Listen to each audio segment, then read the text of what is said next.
La guerre en Ukraine avec un nouveau train de sanctions voté hier par l'Union européenne, une douzaine d'oligarques russes supplémentaires ajoutés à la liste noire. Des proches du président russe dont les biens immobiliers sont la cible de manifestants.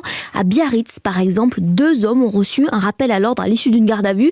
William Molinier, ils étaient entrés par effraction dans une villa du clan Poutine. Oui, ils ont été interceptés devant la maison de l'ex-gendre de Vladimir Poutine, un manoir à la vue tombante incroyable sur les falaises de Biarritz.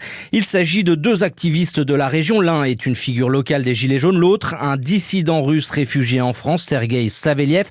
La veille, un de nos contacts sur place nous avait envoyé une vidéo où il se filmait à l'intérieur de cette somptueuse villa. 1 heure avant d'être interpellé, cet homme a transmis un message à ses proches dans lequel il revendique cette intrusion. Il exige que cette maison devienne un lieu d'accueil pour les réfugiés ukrainiens. Il appelle aussi la diaspora russe dans le monde entier à limiter des menaces prises très au sérieux par les autorités françaises. Selon nos informations, depuis le début de l'invasion russe en Ukraine, les patrouilles de police ont été renforcées devant les lieux réputés appartenir à des proches de Poutine.